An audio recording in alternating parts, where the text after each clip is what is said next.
जे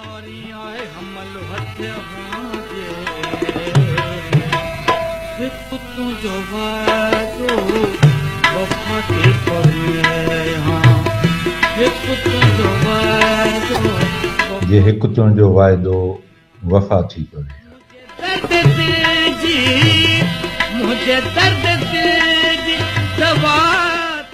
सिंध जो नामियारो शाइर, अदीब, सियासी समाजी अॻवान नाज़ लतीफ़ी। सैयद अली बख्श शाह, वलद सैयद बच्चल शाह, अलमारूफ नाज़ लतीफ़ी साहब जो जनम 1940 ते भितशा में थियो।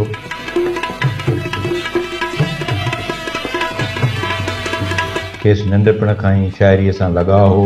18 सालनि जी ॼमार में 1958 खां अदबी दुनिया में पेर पाताऊं।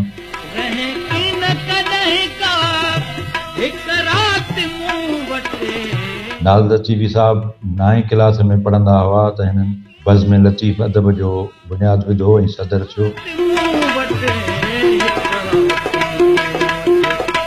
हिन केतिरा ई अदबी प्रोग्राम कया।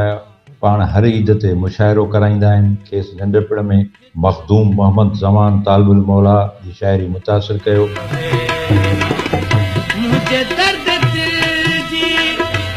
नाज़ लतीफ़ीअ जी शाइरी जो हिकु किताबु बालकपण जो बूक छपियल आहे। संदसि केतिरा ई गज़ल सिंध जे मशहूर फ़नकारनि ॻाया आहिनि।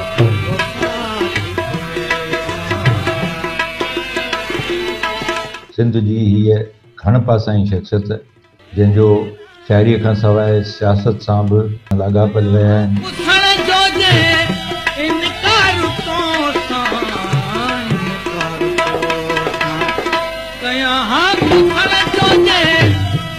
सिंध जे हिन मशहूर शाइर नाज़ लतीफ़ी जो जनम ॾींहुं आहे। हिन मौक़े ते असां खेसि मोहबतुनि जी भेटा पेश कयूं था।